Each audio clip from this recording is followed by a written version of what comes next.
नमस्कार दोस्तों, स्वागत है आपका हमारे channel target for IAS and MPPSC with के। आज है 20 सितंबर 2021 और हम लोग डिस्कस करने वाले हैं 20 सितंबर 2021 का करंट अफेयर, साथ ही साथ कुछ करंट अफेयर 19 सितंबर 2021 का, क्योंकि जो लोग हमारे रेगुलर बेसिस पर व्यूवर हैं उनको मालूम होना चाहिए संडे को हम लोग वीडियो लेकर आते नहीं, क्योंकि उतने अधिक करंट अफेयर होते नहीं, और जो कुछ करंट अफेयर होता है उसको हम नेक्स्ट डे यानी कि today in Monday session we are going to discuss about 20th of September and 19th of September 2021 current affairs. Very welcome back in this current affair series. If you visiting first time my channel, please subscribe my channel, hit bell icon, and miss out new update. If you want to join my telegram channel, link below description, you can go join my telegram channel. There I will provide you PDF which is free of cost.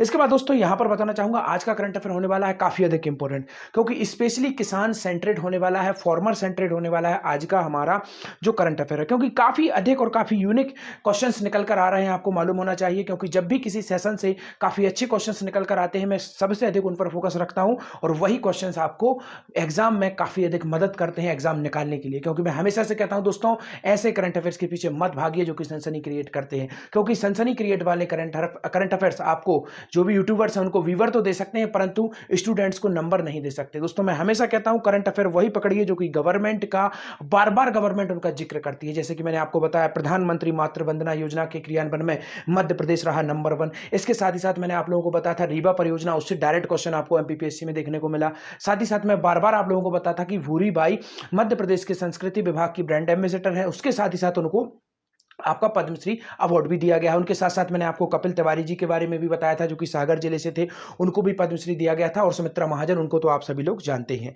तो इस तरीके के जो questions होते हैं उनसे current affair question बनने की काफी अधिक संभावना होती है। जैसे कि अभी मैंने आप लोगों को इंडिकेटर दिया था, और मैं दोबारा से बार बार कहूंगा दोस्तों, शंकर शाह और रघुनाथ शाह जी के बारे में जितना भी मैंने आप लोगों को बताया है, अगर आप लोगों ने नहीं देखी है वीडियो, शायद मैंने आप 18 या फिर 17 सितंबर के करंट अफेयर में उसको डिस्कस किया है, काफी डीपली तरीके से डिस्कस किया है, क्योंकि आपको मालूम होना चाहिए जनजातीय कार्य जो किया गया था जबलपुर में, माननीय सेंट्रल के जो गृह मंत्री जी हैं अमित शाह जी, भारतीय राजनीति के चाणक्य कहे जाते हैं, वह आए थे, इसलिए वह भी काफी अधिक इंपॉर्टेंट हो जाता है, और बात 3 से 4 बार इस वर्ष उनका जिक्र आया है। तो यकीन मानिए दोस्तों, शंकर शाह और रघुनाथ शाह से क्वेश्चन बनेगा ही। तो चलिए क्षमा चाहता हूं आप लोगों का इतना समय लिया।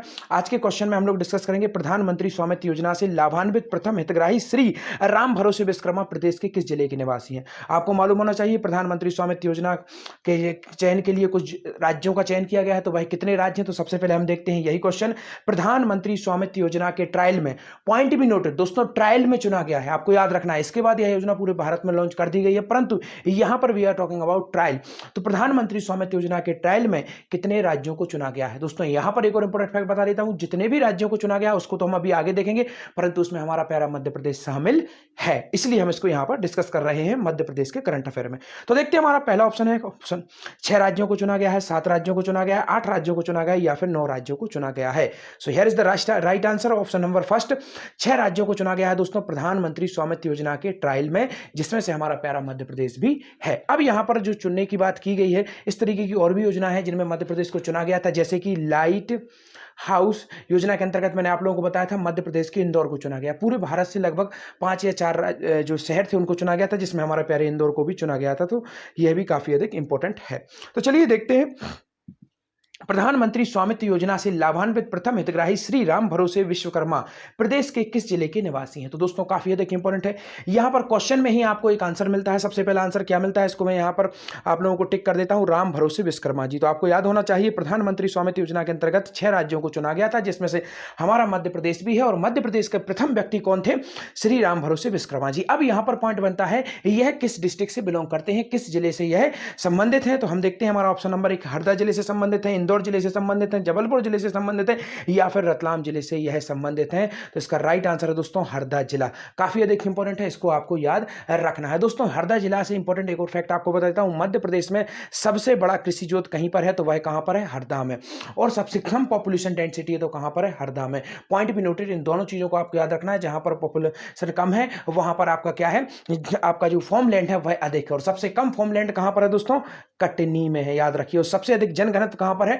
भोपाल में, इसको आपको याद रखना है। और सबसे अधिक नॉर्मल जनसंख्या की अगर आपसे बात की जाती है तो इंदौर में सबसे अधिक जनसंख्या, उसके बाद जबलपुर है, इसके बाद संभाग में भी अगर आप देखेंगे दोस्तों जाके तो इंदौर है और उसके जस्ट बाद जबलपुर है और फिर आप देखेंगे उज्जैन है। तो यह आपको याद रखना है, this is very very important. और जनसंख्या में सबसे छोटा संभाग आपको मालूम होना चाहिए शहडोल है, तो इसको भी याद रखना है दोस्तों। और जनसंख्या में सबसे छोटा जिला अगर देखेंगे तो कौन सा है दोस्तों? हरदा जिला। पॉइंट भी नोटेड, हरदा जिला जनसंख्या में सबसे छोटा है।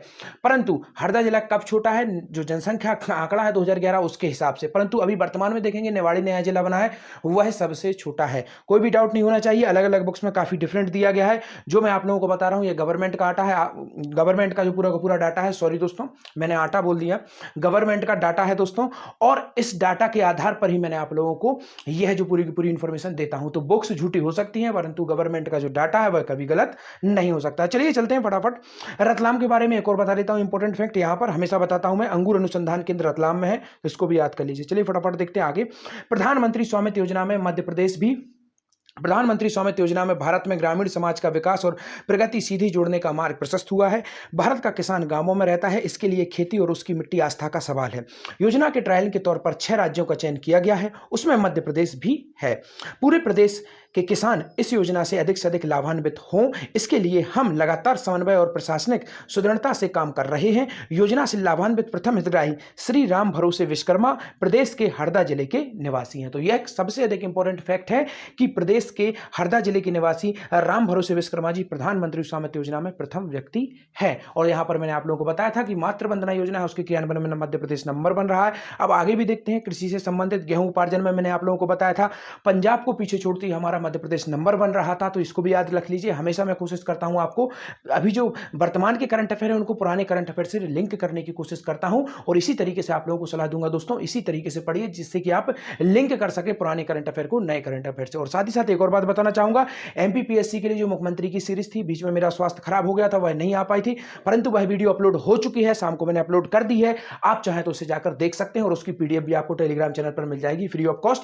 अगर आप वीडियो नहीं देखना चाहते हैं, वीडियो में कुछ एक्सटर्नल फैक्ट भी मैं बताता हूं, अगर आप उसको नहीं देखना चाहते हैं, अगर आप शॉर्ट में चीज को तैयार करना चाहते हैं तो आप पीडीएफ से ही आपका काम चल जाएगा। चलिए देखते हैं। कृषि अवसंरचना कोष के उपयोग में मध्य प्रदेश का देश में कौन सा स्थान है? यहां पर पॉइंट है कृषि अवसंरचना। दोस्तों यहां पर बात की जा रही है जो कृषि का जो पूरा का पूरा इंफ्रास्ट्रक्चर है उसको डेवलप करने की बात की जा रही है। क्यों की जा रही है? क्योंकि आपको मालूम होना चाहिए केंद्र सरकार ने टारगेट रखा है 2022 तक किसानों की आय को दोगुने करने की बात कही गई है, और उसी के अंतर्गत कृषि अवसंरचना कोष का गठन किया गया है। और मध्य प्रदेश को इसके अंतर्गत कुछ दिया गया था केंद्र की सरकार की तरफ से, और मध्य प्रदेश ने भी अपना कुछ इंक्लूड किया है। और उसके बाद में अवसंरचना जो इंफ्रास्ट्रक्चर है कृषि का उसको डेवलप किया जा रहा है, और इसको डेवलप करने के क्रम में मध्य प्रदेश का देश में कौन सा स्थान है? तो अब आप समझ गए होंगे इस क्वेश्चन को इजीली करके मैंने आपको बताया कि कृषि की जो अवसंरचना है, कृषि का जो इंफ्रास्ट्रक्चर है, उसका कोष जो केंद्र सरकार की तरफ से दिया गया था उसमें कुछ राज्य का भी शेयर था, उसके उपयोग करने में मध्य प्रदेश का देश में कौन सा स्थान रहा है? तो देखते हैं। आपको ऑप्शन नंबर 1 प्रथम स्थान रहा है, दूसरा स्थान रहा है, तीसरा स्थान रहा है या चतुर्थ रहा है? तो आपको मालूम होना चाहिए लगातार हमारा मध्य प्रदेश अधिकतम जो भी इंडिकेटर्स हैं, जो कुछ भी है देश में लगातार नंबर 1 रहा है। जैसे कि स्वच्छता सर्वेक्षण में नंबर 1 रहा, इसके बाद स्वच्छता सर्वेक्षण में इंदौर नंबर 1 रहा, परंतु over and all Madhya Pradesh की रैंकिंग 3 थी, इसको भी याद रख लीजिए। स्मार्ट सिटी में इंदौर नंबर 1 रहा, परंतु ओवर एंड रैंकिंग में मध्य प्रदेश दूसरे नंबर पर था, प्रथम नंबर पर था यूपी। इसके बाद आप देखेंगे वाटर मैनेजमेंट इंडेक्स जो कि नीति आयोग द्वारा निकाला जाता है, उसमें मध्य प्रदेश तीसरे नंबर पर था, मैंने आप लोगों को बताया था बहुत अच्छे से, और उसमें प्रथम नंबर पर था गुजरात, जैसे कि स्वच्छता सर्वेक्षण में नंबर 1 पर था गुजरात। तो यह कुछ इंपॉर्टेंट फैक्ट है जहां पर मध्य प्रदेश नंबर 1 रहा। फिर से दोबारा से बताता हूं, प्रधानमंत्री मातृ वंदना योजना के क्रियान्वयन में भी मध्य प्रदेश नंबर 1 रहा। बार बार मैं इन योजना का जिक्र क्यों करता हूं दोस्तों? क्योंकि क्वेश्चन यहीं से बनना है, कोई भी सेंसेशन वाला क्वेश्चन नहीं बनना है, समझ जाइए आप लोग दोस्तों। इसी तरीके के क्वेश्चन पूछे जाते हैं, क्योंकि पेपर सेट करने वाले न्यूज पेपर से पेपर कम बनाते हैं, वह लोग पेपर बनाते हैं गवर्नमेंट की जो योजना है उनसे संबंधित क्वेश्चन ज्यादा निकल कर आते हैं। तो हमेशा कोशिश करिए उन्हीं को पढ़ें जो कि गवर्नमेंट की चर्चा में ज्यादा है। तो चलिए देखते हैं। कृषि अवसंरचना कोष के उपयोग में अग्रणी रहा मध्य प्रदेश। कृषि अवसंरचना कोष की स्थापना की गई है, आपको मालूम होना चाहिए मध्य प्रदेश को साल 2020-21 के लिए 7500 करोड़ रुपए का आवंटन प्राप्त हुआ है, जिसका उपयोग में प्रदेश देश में प्रथम रहा। तो जो कि मैंने आपको बताया था कृषि अवसंरचना के विकास के लिए केंद्र से 7500 करोड़ की प्राप्ति की गई थी, जिसके उपयोग करने में मध्य प्रदेश क्या रहा? प्रथम स्थान पर रहा। और इसने किसानों की आय को दोगुना करने का लक्ष्य हासिल करने के लिए आधुनिक मंडियों कहां पर इसका खर्च किया गया? पॉइंट भी नोटेड। आधुनिक मंडियों पर, स्थान फूड पार्क, शीतगृह अर्थात जो कि शीतगृह होते हैं जहां पर ऐसे फल सब्जियां जो कि जल्दी खराब हो जाते हैं उनको रखा जा सकता है, कोल्ड स्टोरेज बोला जाता है इन्हें, श्रृंखला स्थापित करने के साथ ही आइसोलोस वेयर हाउस का निर्माण का भी मिशन मोड प्रोत्साहित किया जा रहा है। दोस्तों warehousing and logistic hub की स्थापना कब की गई थी मध्य प्रदेश में, पॉइंट काफी अधिक इंपॉर्टेंट है, 2012 में स्थापना की गई थी। वर्तमान में इसके अध्यक्ष कौन है दोस्तों, राहुल सहलोधी, जो कि दमोह उपचुनाव हुआ था अभी, वहां से हार गए थे और वही इसके लॉजिस्टिक हब के अभी वर्तमान में अध्यक्ष हैं, तो इसको भी आपको याद रखना है। देखते हैं मुख्यमंत्री श्री चौहान 21 सितंबर को 103 आंगनबाड़ी भवनों में कितने हजार पोषण वाटिकाओं का लोकार्पण करेंगे। तो आपको मालूम होना चाहिए 21 सितंबर को 103 आंगनबाड़ी भवनों का यहां पर लोकार्पण किया जा रहा है माननीय मुख्यमंत्री शिवराज सिंह चौहान जी द्वारा। अब हम देखते हैं कि यहां पर कितनी पोषण वाटिकाओं का लोकार्पण किया जा रहा है, बाद में मैं आपको बताऊंगा क्या होती है ये सब के बारे में। तो देखते हैं 10,000 पोषण वाटिका, 23,000, 40,000 या फिर 2,000, इसका राइट आंसर है ऑप्शन नंबर 1, 10,000 जो पोषण वाटिका है उनका शुभारंभ करेंगे माननीय मुख्यमंत्री शिवराज सिंह चौहान जी। देखते हैं मुख्यमंत्री श्री शिवराज सिंह चौहान सितंबर को 103 आंगनबाड़ी भवनों और 10,000 पोषण वाटिकाओं का लोकार्पण करेंगे।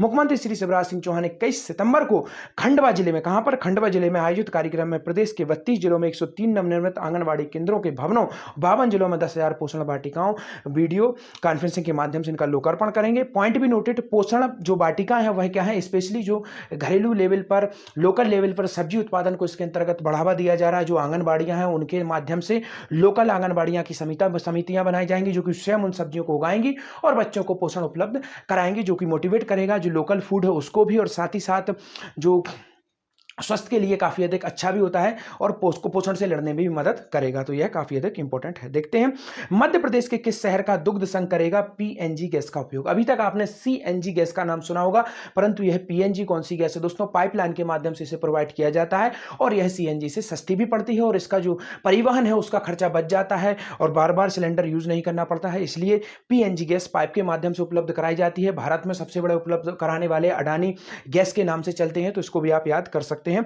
तो देखते हैं प्रदेश के किस शहर का दुग्ध संघ करेगा पीएनजी गैस का उपयोग। तो आपको ऑप्शन नंबर 1 है भोपाल दुग्ध संघ, सागर, खजुराहो या फिर देवास, इसका राइट आंसर है ऑप्शन नंबर 1 भोपाल दुग्ध संघ दोस्तों करेगा किसका उपयोग, पीएनजी गैस का। तो देखते हैं भोपाल दुग्ध संघ करेगा पीएनजी गैस का उपयोग, हर माह होगी 10 लाख की बचत इससे दोस्तों।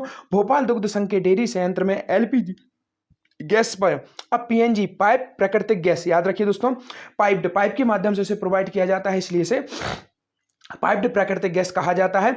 एलपीजी की तुलना में पीएनजी गैस सस्ती होने के कारण भोपाल दुग्ध संघ को प्रति माह लगभग 10 लाख रुपए की बचत होगी इससे, तो आप समझ सकते हैं कितना अधिक इंपॉर्टेंट है। और आज का आपका क्वेश्चन, कितने साल बाद महिला हॉकी की ट्रायल हुई है जिसमें भोपाल की सरिता श्रीवास्तव का चयन हुआ है। दोस्तों वीडियो अगर अच्छी लगी हो तो जरूर चैनल को सब्सक्राइब कर दीजिए और वीडियो अच्छी नहीं भी लगी हो तो बता दीजिए कारण क्या है, क्यों अच्छी नहीं लगी, क्या हम इसके अंदर सुधार कर सकते हैं, और अच्छी लगी है तो प्लीज लाइक जरूर कर दीजिएगा और चैनल को सब्सक्राइब तो जरूर ही कर लीजिएगा अभी तक नहीं किया है तो, और चैनल को अगर सब्सक्राइब कर लिया है तो टेलीग्राम चैनल को भी ज्वाइन कर लीजिए, वहां आपको इस लेक्चर की पीडीएफ मिल जाएगी और मुख्यमंत्री वाली सीरीज मैंने अपलोड कर दी है। इसके बाद जो और मुख्यमंत्री बचे हुए हैं उनको भी मैं कवर करूंगा, उसके बाद हम लोग राज्यपाल और फिर इसी तरीके क्रम में हम लोग आगे बढ़ते जाएंगे। तो thank you so much watching this video, बने रहिए हमारे साथ। Target for IAS and MPSC with KK. Thank you so much.